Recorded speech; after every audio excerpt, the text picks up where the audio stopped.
இன்றைக்கு நாம் தியானிக்க போகிற செய்தியின் தலைப்பு சேனைகளின் கர்த்தர் என்று நாம் தியானிக்க போகிறோம்.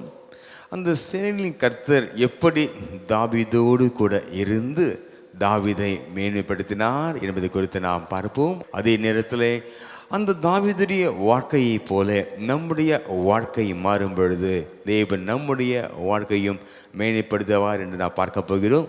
வாசியுங்கள், சங்கீதங்களின் புஸ்தகம் 46ஆம் சங்கீதம் 7ஆம் வசனத்தை நாம் வாசிக்கலாம். சேனைகளின் கர்த்தர் நம்மோடு இருக்கிறார், யாக்கோபின் தேவன் நமக்கு உயர்ந்த அடைக்கலமானவர். உண்மையாகவே நம்மோடு கூட சேனைகளின் கர்த்தர் இருக்கிறார். இந்த சேனைகளின் என்ற அந்த வார்த்தையினுடைய எபிரேய அர்த்தம் நம்மோடு பலர் இருப்பது போல என்பதாக அர்த்தப்படுகிறது, அல்லது நம்மோடு கூட ஒரு சேனையே இருப்பது போல என்று அர்த்தமாக மாறுகிறது. ஆகவே இந்த உலகத்திலே நாம் தனியாக இல்லை, நம்மோடு கூட சேனையின் கர்த்தர் கூட இருந்து ஒவ்வொரு காரியங்களையும் கர்த்தர் நடத்தி பெரிய காரியங்களை அவர் செய்து கொண்டிருக்கிறார். கர்த்தர் ஆசீர்வதிப்பாராக, கர்த்தர் நடத்துவாராக.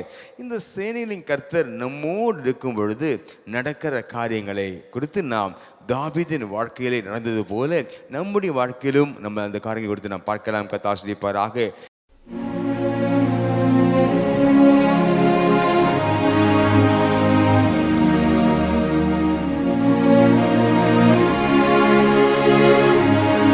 வாசியுங்கள், 2 சாமுவேல் 5ஆம் அதிகாரம் 10ஆம் வசனம். தாவீது நாளுக்கு நாள் விருத்தியடைந்தான், சேனைகளின் தேவனாகிய கர்த்தர் அவனோடே கூட இருந்தார். பாருங்க, சேனைகளின் தேவனாகிய கர்த்தர் தாவீதோடு இருந்தபடினாலே அவருக்கு உண்டான ஆசீர்வாதங்கள் என்ன சொல்லுங்க பார்க்கலாம். நாளுக்கு நாள் விருத்தி என்று பார்க்கிறோம், கிரேட் என்று பார்க்கிறோம். நாளுக்கு நாள் அவன் வளர்ந்து கொண்டே சென்றான் என்று பார்க்கிறோம். உண்மையாகவே அந்த தேவன் நம்மோடு கூட இருக்கிறபடினாலே அவர் கொடுத்த ஆசீர்வாதங்கள் ஒரு நாளும் குறையவே குறையாது, அவைகள் பெருகிக்கொண்டே செல்லும். அன்பானவர்களே, உண்மையாகவே தேவன் ஒரு வேலையை கொடுத்திருக்கிறார் என்றால் அந்த வேலை, அந்த ஆசீர்வாதம் பெருகும். அந்த வேலையிலே பல நன்மைகள் உண்டாகும். ஒருவேளை கர்த்தர் குடும்பத்தின் ஆசீர்வாதம் நமக்கு தந்திருக்கிறார், அந்த குடும்பத்தின் ஆசீர்வாதங்கள் அது பெருகும், பிள்ளைகளின் ஆசீர்வாதங்கள் பெருகும். தேவன் நம்மை ஒருபோதும் குறைய செய்யவே மாட்டார். தாவீதுடைய வாழ்க்கையிலே தேவன் சில காரியங்களை, சில ஆசீர்வாதம் கொடுத்து தாவீது ஆசீர்வதித்தது போல அந்த தாவீதின் வாழ்க்கையில் இருக்கிற ரகசியத்தை நாம் சற்று தியானிக்க கர்த்தர் கிருபை செய்வாராக.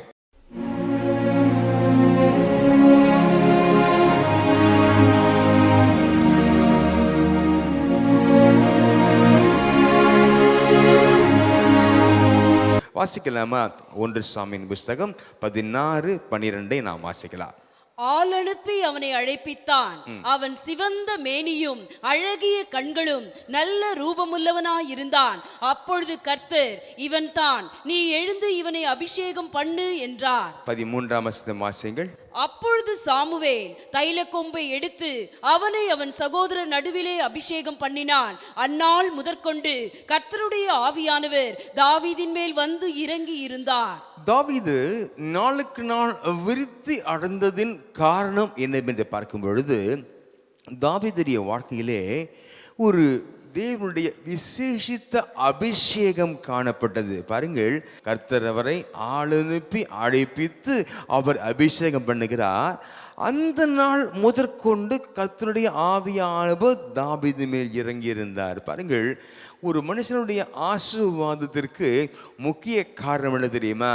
அபிஷேகம் என்று பார்க்கிறோம். கர்த்தர் நமக்கு கொடுத்த அபிஷேகம் நம்மை நடத்தும். அந்த அபிஷேகம் நமக்கு பல ஆசீர்வாதங்களை அது தரும். அன்பானவர்களை கர்த்தர் ஆசீர்வதிப்பாராக. இந்த தாவீதை தேவன் ராஜாவாக அபிஷேகம் பண்ணினார். அந்த அபிஷேகம் அந்த நாள் முதல் தாவீதை உயர்த்த ஆரம்பிக்கிறது. ஆடு மேய்த்த அந்த தாவீதை அரசனாக தேவன் உயர்த்தும்படியாக அந்த அபிஷேகம் அவரை அழைத்து கொண்டு வருகிறது. தாவீது அந்த கிரீடத்திற்காக எனக்கு வேண்டும் எனக்கு வேண்டும் என்று கிரீடத்துக்காக அலையவில்லை அன்பானவர்களே. தேவனுடைய அபிஷேகம் அவரை உயர்த்தி அந்த கிரீடம் அவரை தேடி வரும்படியாக கர்த்தர் கிருபை கொடுத்தாரே. உண்மையாகவே நம்முடைய வாழ்க்கையிலும் கூட ஆவியானவருக்கு கொடுக்க வேண்டிய முக்கியத்துவத்தை நாம் கொடுப்போம் என்றால், பரிசுத்த ஆவியானவரே என் வாழ்க்கையை பொறுப்பெடுத்து நடத்தும் ஐயா என்று நாம் சொல்லுவோம் என்றால், ஒவ்வொரு நாளும் தேவன் ஆவியானவர் நம்மை நடத்தி அந்த நாளுக்குரிய ஆசீர்வாதங்களை கர்த்தர் நமக்கு கட்டளையிட்டு உயர்த்துகிற தேவனாக இருக்கிறார். கர்த்தர் ஆசீர்வதிப்பாராக.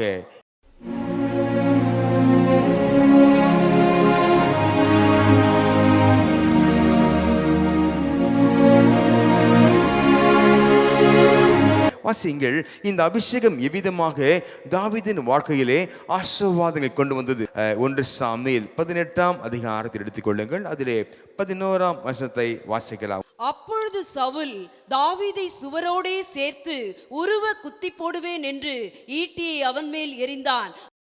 தாவீது விலகி 2 தரம் அவனுக்கு தப்பினான். பாருங்கள், இந்த தாவீதை கர்த்தர் ஆடு மேய்க்கிற அந்த வேலிலிருந்து எடுத்து ராஜாவோடு கூட நிற்கும்படியாக அவனுக்கு தேவன் கிரியை செய்கிறதை நாம் பார்க்கலாம். அந்த ராஜாவுக்கு திடீர்னு பொல்லாத ஆவி பிடிச்சிரும். தாவீது இந்த இடத்துல சுரமண்டலத்தை எடுத்து வாசிப்பார், ஹார்ப் அதை எடுத்து பிளே பண்ணும் பொழுது அவருடைய அபிஷேகம் இறங்கி அந்த கருத்திலிருந்து விடுதலை ஆவார் என்று நாம் வாசிக்கிறோம். ஆனால் இந்த நன்மை செய்கிற தாவீதை பாருங்க, இந்த சவுல் என்ன பண்றாரு, அவருக்கு சில தாவீது மேல வந்த காய்மகாரம் என்று தமிழில் பார்க்கிறோம். ஒரு பொறாமை, என்ன நேத்து வந்த பையனுக்கு இவர்கள் இந்த பெண்கள் 10,000 கொடுத்தார்கள், எனக்கு 1000 கொடுத்தார்கள் என்று அந்த காரியத்தினாலே பொறாமை எரிச்சல் அடைந்து அவரை குத்தி போடுவதற்காக அந்த ஈட்டியை அவன் மேல் எரிகிறதை பார்க்கலாம். அன்பானவளே, தாவீதை என்ன பண்ற தெரியுமா, அந்த ஈட்டியை போய் தரையில குத்திட்டு இருக்கும்ல, அது மாதிரி செவுத்தோட தாவீதை குத்திரணும் அப்படின்னு அபிஷேகிக்கப்பட்ட மனுஷனுக்கு விரோதமாக பல காரியங்கள் வரும் அன்பானவளே. ஆனால் அந்த அபிஷேகம் அந்த மகனை காக்கும். அந்த காக்கிற ஒரு அபிஷேகம், அந்த பாதுகாக்கிற அந்த அபிஷேகம் ஒரு மகனோடு இருக்கும் பொழுது பாருங்க, நம்முடைய வாழ்க்கையை காக்கப்படும். அந்த ஈட்டி எறிதலை நீங்கள் பார்க்கும்போது தூரத்திலிருந்து அது எறிவாங்க. ஆனால் இந்த சம்பவத்தை பார்க்கும்போது சவுல் இந்த இடத்துல வேற ஆவி இறங்கி அவர் அவிதமாக காரியங்கள் செய்து கொண்டிருக்கிறார். அப்பொழுது இவர் அந்த சுரமண்டலத்தை வாசித்து கொண்டிருக்கிறார், ஹார்ப் அதை வாசித்து கொண்டிருக்கிறார். இப்போ ஒரு கிட்டார் மட்டும் அப்படி அடித்தாங்கன்னா, மைக் இல்லாமல் பிக்கப் இல்லாமல் வாசித்தாங்கன்னா எவ்வளோ பேர் கேட்கும்? பக்கத்தில் ஒரு 10 அடி வரைக்கும் கேட்கும், அவ்வளோதான். பாருங்க, அப்போ அந்த இசையின் சத்தத்தை கேட்கக்கூடிய தூரத்தில் தான் சவுல் இருந்திருக்காரு.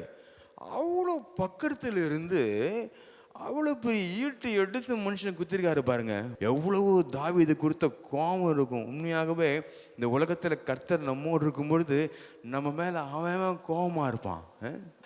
என்னைக்கு சமயம் கிடைக்கும் அடிச்சு நாசம் பண்ணலாம் அப்படின்னு காத்துக்கிட்டு இருப்பான். ஆனால் நம்ம இது இருக்கிற அந்த அபிஷேகம் நம்ம இது வரைக்கும் பாதுகாத்தது விசுவாசிக்கிறீங்களா? ஹல்லேலூயா. அந்த அபிஷேகம் பாதுகாக்குங்க. எத்தனை ஈட்டிகள் வந்தாலும் பாதுகாக்கும். நம்முடைய நாட்டிலே நம்முடைய காலஞ்சென்ற பிரதமர் இந்திரா காந்தி அம்மையார் அவர்கள், அவருடைய சரித்திரம் உங்களுக்கு தெரிந்திருக்கும். அவர்கள் தன்னுடைய அலுவலகத்தில் இருந்து வீட்டிலிருந்து அலுவலகத்துக்கு செல்லும் பொழுது அவளோடு வந்த மெய்காப்பாளன் என்ன பண்ணுகிறார், அவருடைய அவர் மேலே துப்பாக்கி பிரயோகம் செய்கிறதை பார்க்கலாம். அப்போது அந்த துப்பாக்கி குண்டுகள் அது பாய்ந்த உடனே அவள் திரும்பி பார்க்கிறார்களாம். அந்த இடத்துல அவள் சொன்ன வார்த்தை என்னவென்றால், நீயா இப்படி செய்தா என்று அந்த வார்த்தைகளை சொன்னார்களாம் அன்பானவளே. ஏனென்றால் வெளியே போகிறாங்கன்னா அவங்க அந்த புல்லட் ப்ரூஃப் போட்டிருப்பாங்க. ஆனால் வீட்டில் இருக்கவங்க தானே அப்படின்னு அவங்க நம்பி போனாங்க. பாருங்கள், அதன் விளைவு அதனுடைய அறிந்திருக்கிற அன்பானவளை. பாருங்கள், நாம் எதிர்பாராத இடத்திலிருந்து தான் ஈட்டிகள் வரும். பாருங்கள், நம்முடைய க்ளோஸ் சர்க்கிள், நம்ம நம்பி கொண்டிருக்கிறவங்க, நம்மை ஆதரிக்க வேண்டியவர்கள், ஆதரிக்க வேண்டிய சவுலே ஈட்டி தூக்குறான்னா, இந்த காலத்தில் ஈட்டிலாம் இல்லை, ஈட்டியை விட கூர்மையான வார்த்தைகள். நாவினால் சுட்ட வடு எப்போ வரும்? தீ சுடும்போது தான் வரும். ஈட்டி முனையில் தீயை கொளுத்தி குத்துறவனா இருக்கிறான். வார்த்தைகள் அவ்வளவு ஆழமான வார்த்தைகள் அன்பானவளே. எல்லா தீங்களிலிருந்தும் இந்த அபிஷேகம் நம்மை பாதுகாக்கும். உண்மையாகவே இந்த அபிஷேகம் அந்த பாதிப்புகள் எல்லாவற்றிலிருந்தும் நம்மை பாதுகாக்கிற ஒன்றாய் காணப்படுகிறது. அன்பானவர்களே, கர்த்தரை ஆசீர்வதிப்பாராக. நம்முடைய வாழ்க்கையை கொஞ்சம் ஒப்பிட்டு பார்க்கலாமா? நம்முடைய வாழ்க்கையிலும் நம்ம டெய்லி பாருங்க, வேலைக்கு செல்கிறோம், அவ்விதமாக பிள்ளைகள் ஸ்கூல் காலேஜஸ்க்கு போகிறாங்க. அங்கே ஒரு சவுல் உட்கார்ந்து இருப்பான். உங்களை பார்த்து அவனுக்கு உள்ள எரிஞ்சுக்கிட்டு இருக்கும் இல்லை? என்ன நேற்று வந்த ஆளை இவ்வளோ உயர்ந்துட்டானே, எப்படி இவன் மேலே போனான், மேலே உங்களுக்கு தெரிஞ்சவங்க இருக்கிறாங்களா அப்படின்லாம் யோசித்து, நிறைய எழுது பணம் இருக்குதா எல்லாம் யோசித்து கொண்டு இருப்பாங்க. என்னைக்கு அந்த இடம் காலியாகும் அப்படின்னு பாருங்க, ஜனங்கள் பார்த்து கொண்டு இருப்பார்கள். ஆனால் அந்த நேரத்திலே அந்த சவுலை மேற்கொள்ளும்படியாக இந்த அபிஷேகம் அது கிரியை செய்கிறது. பானவளை கதாசிரிப்பாராக. உங்கள் மீது அநேகர் பொறாமை நிமித்தமாகவோ தீங்குகளை செய்ய ஆயத்தமாக இருக்கும் பொழுது தேவன் ஒன்றை இன்றைக்கு சொல்ல விரும்புகிறார். என்ன தெரியுமா? வாசியுங்கள். 1 சாமுவேல் 18ஆம் அதிகாரம் 12ஆம் வசனத்தை வாசியுங்கள். கர்த்தர் தாவீதோடே கூட இருக்கிறார் என்றும் தன்னை விட்டு விலகி போனார் என்றும் சவுல் கண்டு தாவீதுக்கு பயந்து. சவுல் யார் அப்படின்னு சொல்லும்போது இஸ்ரவேலின் ராஜா. ஆனா யாரை பார்த்து பயப்படுகிறார் தெரியுமா? அபிஷேகம் பெற்ற மகனை பார்த்து பயப்படுகிறார். நம்மை குறித்த, உங்களை என்னையும் குறித்த பயம் தேசத்திலே பிடிக்கும். இது விசுவாசிக்கிற மட்டும் ஒரு ஆமென் சொல்லுங்க பார்க்கலாம். வாசிங்கள். 1 சாமுவேல் 18:15ஆம் வசனம் வாசிங்க பார்க்கலாம். அவன் மகா புத்திமானாய் நடக்கிறதை சவுல் கண்டு அவனுக்கு பயந்திருந்தான். பாருங்க, அவனுக்கு பயந்திருந்தான். மறுபடியும் வருது அன்பானவர்களே. பாருங்க, நம்மை குறித்த பயம். நாம் பாட்டுக்கு நமக்கு கொடுக்கப்பட்ட வேலையை செய்து கொண்டிருப்போம். பாருங்க, கர்த்தர் நம்மை குறித்த பயத்தை தேசத்தில் உண்டு பண்ணுவார். வீட்டு பக்கத்தில் சொல்லுவாங்க, விட்டா நம்ம வீட்டையும் வாங்கிடுவாங்க அவன், அப்படிப்பட்ட ஒரு பயம். உண்மையாகவே இதுவரைக்கும் நம்மை எதிர்த்து அபிதமாக காரியம் செய்து கொண்டிருந்த அந்த மக்கள், சவலி போன்ற மக்கள் நம்மை கண்டு பயப்பட தொடங்குவார்கள். இதுதான் அபிஷேகம் செய்கிற காரியம். இரண்டாவதாக 1 சாமுவேல் புத்தகம் 18ஆம் அதிகாரம் 13ஆம் வசனத்தை நாம் வாசிக்கலாம். அவனை தன்னை விட்டு அப்புறப்படுத்தி அவன் 1000 பேருக்கு அதிபதியாக வைத்தான். அப்படியே அவன் ஜனத்திற்கு முன்பாக போக்கும் வரத்துமாய் இருந்தான். இந்த வசனத்தை பார்க்கிறோம். சவுல் என்ன செய்தாராம்? தாவீதை தன்னை விட்டு அப்புறப்படுத்தினாராம். சிலர் இருக்கிறாங்க, அவங்க சொல்லுவாங்க, உன் முகத்தை பார்க்கவே எனக்கு பிடிக்கல, நீ தூரமாக போயிடு. கர்த்தருடைய பிள்ளைகள் யாரை பார்த்தும் அப்படி சொல்லவே கூடாது. உன் மூஞ்சை பார்க்கவே பிடிக்கல, தயவுசெய்து யாருக்கும் சொல்லக்கூடாது. பிடிக்கலன்னா பேசாமல் அந்த இடத்த விட்டு நீங்கள் போயிடுங்க. இந்த இடத்துல பாருங்கள், இந்த சவுல் அப்படி சொல்லுகிறார். தன்னை விட்டு அப்புறப்படுத்தி அவனை 1000 பேருக்கு அதிபதியாக வைத்தானாம். இது ஒரு பெரிய பொசிஷன் கிடைத்த மாதிரி தானே இருக்குது. அதாவது பதவி இறக்கம் செய்ததை பார்க்கலாம் அன்பானவர்களே. ஏனென்றால் தாவீது இதற்கு முன்பு வகித்த பதவி என்ன என்று பார்க்கும் பொழுது வாசியுங்கள். 1 சாமுவேல் 18:5. தாவீது சவுல் தன்னை அனுப்புகிற எவ்விடத்திற்கும் போய் புத்தியாய் காரியத்தை நடப்பித்ததினால் சவுல் அவனை யுத்த மனுஷரின் மேல் அதிகாரியாக்கினான். அப்போ யுத்த மனுஷர் எல்லார் மீதும் அதிகாரியாக இருந்த தாவீதை சவுல் என்ன பண்றார் தெரியுமா? 1000 பேருக்கு மட்டும் நீ மேலே இருப்பா, அது போது உனக்கு அப்படின்னு டீப்ரமோஷன் சொல்லுவாங்க அல்லவா, அந்த பதவி இறக்கம் அதை சவுல் செய்கிறதை நாம் பார்க்கலாம். எனக்கு ஒரு பெரிய ஆச்சரியம் என்னன்னா, அமிதமாக தாவீதுடைய அனுபவத்தை பார்க்கும் பொழுது அவன் ஜனத்துக்கு முன்பாக போக்கும் வரத்துமாக இருந்தானாம். இந்த காலத்து டெர்மினாலஜி கொஞ்சம் சேஞ்ச் ஆகிருக்கு. என்னென்னா, ஐயா என்ன பெஞ்சில் உட்கார வச்சுட்டாங்கய்யா அப்படின்னு சொல்லுவாங்க. அந்த பெஞ்சில் உட்கார வைக்கிறது என்னன்னா, ஸ்கூலில் பெஞ்சில் உட்கார அந்த டெர்மினாலஜி இல்லை.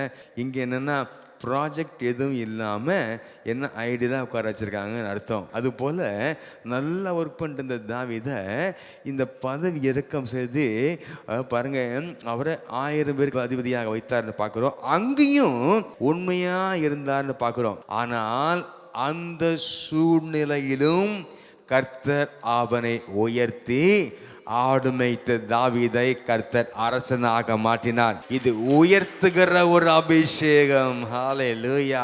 அபிஷேகம் பெற்ற தாசனை எத்தனையோ பேர் அந்த இடத்திலிருந்து அப்புறப்படுத்தணும் அப்படின்னு கங்கணம் கட்டி கொண்டிருப்பாங்க. கவலைப்பட வேண்டாம். அபிஷேகம் பெற்ற நம்மை ஒருவரும் அந்த இடத்திலிருந்து இறக்க முடியாதன்பானவளே. ஆனால் இந்த தாவீது போல நாம் காணப்படணும். கொஞ்சம் இந்த மாதிரி கொடுத்த வேலைகள், அந்த பொறுப்புகளை கொஞ்சம் புடுங்கும் போது நம்ம மூஞ்சை எப்படி தூக்கி வச்சுக்கிறோம்? ஒன்றுமே நடக்காது போல இருக்கணும். ஏனென்றால் அது ஏன் அப்படி நடந்துச்சு அப்படின்னா, தாவீதின் விசுவாசம் கர்த்தர் மேல் இருந்தது. ஹல்லேலூயா. சவுல் என்ன பதவி இறக்கம் பண்ண, டீப்ரமோட்டட் பண்ண என்ன பிரச்சனை? என்னோடு சேனைகளை கர்த்தர் இருக்கிறார், அவருடைய அபிஷேகம் இருக்கிறது. அந்த அபிஷேகம் ஏற்ற காலத்திலே என்னை உயர்த்தும் என்ற அந்த ஒரு நம்பிக்கையோடு கூட அவர் காணப்பட்டதினாலே எதிரிகள் நம்மை அழிக்க வேண்டும் என்று முயற்சி செய்வார்கள். நம்மை அழித்து விட வேண்டும், ஒழித்து கட்ட வேண்டும் என்று அவள் எப்பொழுதும் முயற்சி செய்து கொண்டே இருப்பார்கள். ஆனால் நம்மை இருக்கிற அபிஷேகம் நம்மை உயர்த்து கொண்டே செல்லும். விசுவாசிக்கிறீங்களா? இந்த அபிஷேகம் என்ன செய்தது என்று பார்க்கும் பொழுது வாசியுங்கள். 1 சாமுவேல் 18ஆம் அதிகாரம் 20-21 வசனங்களை வாசிக்கலாம். சவுலின் குமாரத்தியாகிய மீகால் தாவீதை நேசித்தாள். அது சவுலுக்கு அறிவிக்கப்பட்ட போது அது அவனுக்கு சந்தோஷமாய் இருந்தது. அவள் அவனுக்கு கன்னியாய் இருக்கவும் பெலிஸ்தியரின் கை அவன் மேல் விழவும் அவளை அவனுக்கு கொடுப்பேன் என்று சவுல் எண்ணி தாவீதை நோக்கி, நீ என்னுடைய 2ஆம் குமாரத்தினால் இன்று எனக்கு மருமகனாவாய் என்றான். பாருங்கள், இந்த இடத்துல ஒரு தகப்பன் என்ற ஸ்தானத்திலிருந்து செய்யக்கூடாத ஒரு காரியத்தை சவுல் செய்கிறதை பார்க்கலாம். இந்த சவுலை பாருங்க, தன் பிள்ளையுடைய வாழ்க்கை மேலே அக்கறை இல்லாமல் அந்த மகளுக்கு தாவீதை கட்டி வச்சு அவரை ஒரு கண்ணிலே அகப்படுத்தி பெலிஸ்தர் கையினாலே மடியை செய்யலாம். அப்போ மகள் வாழ்க்கை மேலே அக்கறை இல்லாம பாருங்க எப்படி காணப்படுகிறது பார்க்கலாம் அன்பானவளே. அவள் அவனுக்கு கண்ணியாயிருக்கவும், பாருங்கள், கண்ணி என்று சொல்லப்படுகிற அந்த காரியம் என்னவென்றால் ட்ராப் என்று பார்க்கிறோம். அந்த காரியங்கள் பாருங்க ஸ்னேர் என்று ஆங்கிலத்தில் பார்க்கிறோம். நமக்கு அறியாமல் சில காரியங்களை நாம் செய்து அதிலே மாட்டிக்கொண்டு வெளியே வராமல் இருப்போம். ஐயோ, இதை தெரிஞ்சிருந்ததுன்னா நான் மாட்டிருக்க மாட்டேனே. உண்மையாகவே கண்ணிக்கு இந்த அபிஷேகம் நம்மை தப்புவிக்கும் அன்பானவளே. என்ன கண்ணி என்று பார்க்கும் பொழுது பாருங்க, அந்த பெலிஸ்தர் கையினால இவன் முடிச்சிடலாம். நான் போட்டு தள்ள வேணாயா, அழகாக அப்படி சொன்னா, இப்படி வந்து மகளை கட்டி வச்சேன்னா நீ போருக்கு போப்பா அப்படி அனுப்பி விட்டானா அவ்வளோதான், பெலிஸ்தரை முடிச்சுடுவாங்க கதையை, நமக்கு மேட்ரு ஓவர் அப்படின்னு சவுல் அழகா மாட்டியபைக்கு தீர்மானம் பண்ணினார்.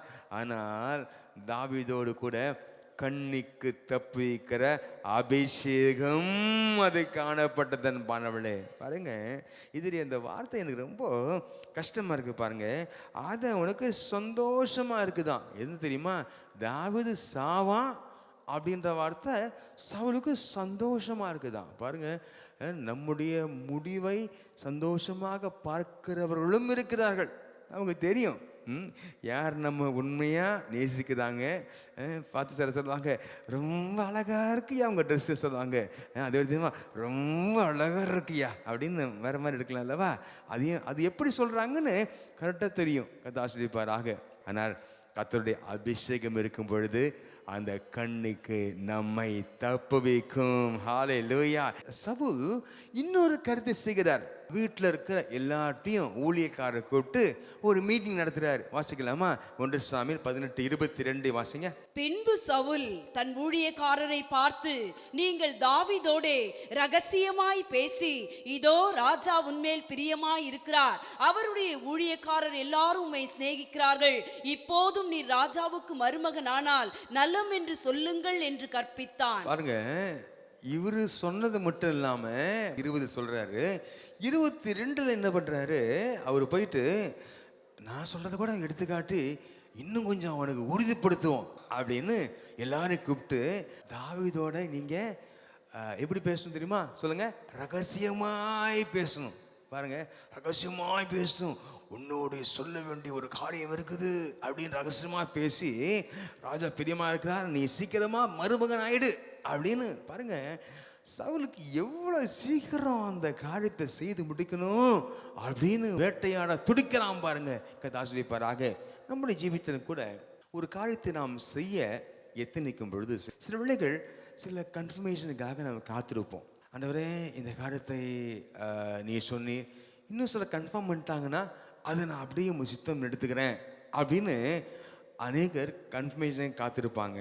பாருங்க, எல்லாரும் சேர்ந்து சொல்லுகிறார்கள் என்ற காரியத்திற்காக ஒரு காரியத்தை நாம் செய்ய முற்படுவோம் என்றால் கண்ணியிலே அகப்படுவோம். 2-3 பேர் சொல்றாங்க அப்படின்னா தயவுசெய்து நம்ப வேண்டாம். கர்த்தர் பேசட்டும் நம்மோடு கூட. கர்த்தர் தெளிவாக பேசுவார். இதை செய், இதை செய்யாதே அப்படின்னு கர்த்தர் தெளிவாக பேசுவார். அவளே, அதை நாம் கர்த்தர் சித்தம் எடுத்துக்கொள்வோம். கர்த்தரை ஆசீர்வதிப்பாராக. மற்றவங்க சொல்றாங்கன்னு நம்பி வீணா போனவங்க நிறைய இருக்கிறாங்க. இல்லை இல்லை இல்லை, கர்த்தர் நம்மோடு பேசுவார். அவர் விசேஷம் என்ன தெரியுமா? பேசுகிற தேவன். சொல்லுங்க பார்க்கலாம். பேசுகிற தேவன், நம்மோடு பேசுவன் எடுத்துக்கிறவராக இருக்கிறார். அவளே பாருங்க, அந்த கடைசியில் பார்க்கிறோம், தாவீதை பெலிஸ்தரின் கையினால் விழப்பண்ணுவதே சவுலின் எண்ணமாக இருந்தது. பாருங்கள், உண்மையாகவே பெலிஸ்தரை மடங்கடிக்கணும்னு சவுல் யோசிச்சிருந்தாருன்னா பாராட்ட வேண்டியதுதான். ஆனா அது நோக்கம் அல்ல. எப்படியாவது இந்த தாவீது கதை முடியணும் அப்படின்றபடினாலே அதற்கேற்ற வண்ணமாக அழக காய் நகர்த்தினான்னு பார்க்கிறோம். அவனை கண்ணியிலே சிக்க வைக்கும்படியாக. ஆனால் கர்த்தருடைய அபிஷேகம் தாவீதை பாதுகாத்தது. உண்மையாகவே நாம் கூட நம்முடைய வாழ்க்கையிலே தெரியாம பல காரியங்களை போய் மாட்டிக்கொள்கிறோம். ஆண்டவரே, சில ஏற்கனவே மாட்டிட்டீங்க, நீங்கள் ஜெபம் பண்ணுங்க. இன்றைக்கி நான் ஜெபிக்கிறேன் உங்களுக்காக. ஆண்டவர் இந்த கண்ணியிலிருந்து உங்களை வெளியே வர கர்த்தர் கிருபை செய்வார். கர்த்தர் தொடர்ந்து உங்களை அந்த கண்ணிலே மாட்டாமல் அந்த ஆவியினுடைய அபிஷேகம் உங்களை நடத்த கர்த்தர் கிருபை செய்வாராக. கர்த்தர் நடத்துவாராக. கடைசியாக ஒன்றை நான் உங்களுக்கு விரும்புகிறேன். வாசிங்கள், இந்த அபிஷேகம் செய்கிற காரியங்கள் 1 சாமுவேல் புத்தகம் 19ஆம் அதிகாரம் முதல் 2 வசனங்களை வாசிக்கலாம். தாவீதை கொன்று போடும்படிக்கு சவுல் தன் குமாரனாகிய யோனத்தானோடும் தன் ஊழியக்காரர் எல்லாரோடும் பேசினான். சவுலின் குமாரனாகிய யோனத்தானோ தாவீதின் மேல் மிகவும் பிரியமாயிருந்தான். இந்த இடத்துல ஒரு பெரிய ஒரு மீட்டிங் நடக்கிறது. அந்த மீட்டிங்குடைய முக்கிய அந்த அஜெண்டா என்னன்னா, நம்முடைய காலத்துக்கு ஏற்ற வேணுமாய் சொல்லுகிறேன், தாவீதை கொல்ல வேண்டும். அதுதான் மீட்டிங்குடைய நோக்கம். அதற்காக தன் குமாரனாகிய யோனத்தான் இருக்கிறார், அவரோடு கூட ஊழியக்காரர் இருக்கிறார்கள். அப்போது ஒரு பெரிய கமிட்டி மீட்டிங்கே சவுலுடைய அரண்மனை நடக்குது. கடைசியில் அந்த கூட்டத்தினுடைய ரெசல்யூஷன், தீர்மானம் என்னவென்றால் தாவீதை முடித்துவிட வேண்டும் என்ற ஒரு தீர்மானம். ஆனால் அந்த மீட்டிங்கில் இருந்த யோனத்தான் என்ன பண்ணுறாரு, அவர் அழகாக தாவீதின் அண்டையிலே அவர் வருகிறார். யோனத்தானும் அப்படின்னு என்ன தெரியுமா, அவனை கொல்ல வேண்டிய கட்டளை பெற்ற யோனத்தான் தாவீது மேல் மிகவும் பிரியமாயிருந்தார். பாருங்கள், இந்த அபிஷேகம் 2 பேரை இணைக்கிற ஒரு அபிஷேகம் என்பானவளே, இணைக்கும் அபிஷேகம் என்று பார்க்கிறோம். கர்த்தரை ஆசீர்வதிப்பாராக. பாருங்கள், இந்த யோனத்தான் தாவீது நிச்சயம் அவர்கள் பகைவர்களாகத்தான் இருந்திருக்க வேண்டும். ஏன் அப்படி சொல்கிறேன் என்றால், கொஞ்சம் யோசித்து பாருங்க. தாவீது சாமுவேலினாலே சவுலுக்கு அடுத்த ராஜாவாக வரும்படி அபிஷேகம் பண்ணப்பட்டவர் தாவீது. இந்த யோனத்தான் யார் என்று பார்க்கும் பொழுது, பிறப்புரிமையின்படி சவுலுக்கு அடுத்த ராஜாவா யார் வர வேண்டும்? யோனத்தான் வரணும்.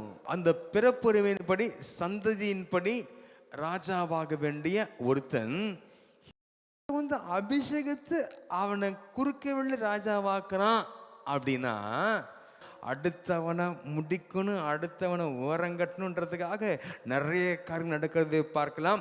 இதே காரியம்தான் தாவீதுக்கும் யோனத்தானுக்கும் நடந்திருக்க வேண்டும். ஆனால் தேவனுடைய அபிஷேகம் இருவரையும் இணைக்கிறது. நாம் அபிஷேகம் பெற்றதின் நோக்கம் பல இருக்கலாம். அந்த அபிஷேகம் நம்மை சமாதானத்தை கொடுத்து, யாவரோடும் சமாதானத்தை கொடுத்து நடத்தும். ஒருத்தரை பார்த்தும் மூஞ்ச திருப்பிட்டு போனா அவன் பெற்ற அபிஷேகத்தை கொஞ்சம் சரியானது தானான்னு பார்க்கணும். கதாசுடிப்பாராக. இந்த அபிஷேகம் நம்மை இணைக்கும். ஆனால் பிசாசு பகையை தூண்டுவான். மாணவர்களே, தேவன் திக்குதரிசனமாய் சில வார்த்தைகளை சொல்லும்படியாக சொல்லுகிறார். மாணவர்களே, தேவனால் கொடுக்கப்பட்ட அந்த அபிஷேகம் சில புதிய உறவுகளை நம்மோடு இணைக்கும். அந்த உறவுகள் நமக்கு ஆசீர்வாதமாய் காணப்படும். மாணவர்களே, 19:6 சாமியில் வாசிக்கிறோமே, அதன் பிரகாரம் அந்த புதிதாக இணைக்கப்பட்ட அந்த உறவுகள் நம்மை பாதுகாக்கும். நமக்கு பல ஆசீர்வாதங்களை கட்டளையிடும். மாணவர்களே, அபிஷேகம் பல புதிய உறவுகளை கொண்டு வரும். அந்த உறவுகள் நிமித்தம் நம் பாதுகாப்பாய் வாழும்படியாக, பாதுகாப்பாய் ஜீவிக்கும்படியாக தேவன் அவருடைய கிருபைகளை நமக்கு ஊற்றுவாராக. கர்த்தரை ஆசீர்வதிப்பாராக. ஒரு பெரிய சமாதானம், குடும்பத்திலே சமாதானம், எங்கு சென்றால் சமாதானம், நீலிலே சமாதானம். அந்த அபிஷேகத்தை கர்த்தர் நிறைவாய் தருவாராக. கர்த்தரை ஆசீர்வதிப்பாராக. எங்க நேசிக்கிற நல்ல பிதாவே, சரி, கர்த்தர் தாவீதோடு இருந்து அவரை நடத்தின தேவன், அவரை அபிஷேகித்து ஆண்டவரே நடத்தின தேவன். அப்பா, தாவீதை பாதுகாத்ததே, தாவீதை உயர்த்தினதே, கண்ணுக்கு தப்புவித்ததே, பல ஊர்களோடு இணைத்ததே. ஆண்டவரே, அவ்விதமாக எங்களுடைய வாழ்க்கை ஆவியினால் நடத்தப்படுகிற ஒரு வாழ்க்கையாக அது மாறின கிருபை செய்வதாக, கிருபை செய்வதாக. அப்பா, அபிஷேகம் நுகங்களை முறிக்கும் என்று வாசிக்கிறோமே. ஆண்டவரே, எங்களுடைய வாழ்க்கையில் விரோதமான கிரிகளை இந்த நசரேயனாகிய இயேசு கிறிஸ்துவின் நாமத்தில் சபித்து அப்புறப்படுத்துகிறோம் ஐயா. நம்முடைய ஆசீர்வாதத்தின் கரம் இறங்கட்டும் ஐயா. தாவீதோடு இருந்து நடத்தின அதே அபிஷேகம் எங்களோடு நடத்துவதாக, தொடர்ந்து பெரிகால் செய்வதாக, ஆசீர்வதிப்பதாக, உயர்த்துவதாக. இயேசுவின் நாமத்தில் பிதாவே, amen, amen, amen. Pastor P. Stephen மற்றும் திருமதி சந்திரலீலா ஸ்டீபன் அவர்களால் ஸ்தாபிக்கப்பட்ட பல்லாவரம் அப்போஸ்தல கிறிஸ்தவ சபை அவர்களுடைய மறைவுக்கு பின் பாஸ்டர் விசுவாசம் அவர்களால் தொடர்ந்து வளர்ந்து வருகிறது. ஒன்றுமில்லாமல் ஆரம்பிக்கப்பட்ட இந்த சபையானது இன்றைக்கு ஆயிரக்கணக்கான ஆத்துமாக்களை கொண்டதாக மாற கர்த்தர் கிருபை செய்தார்.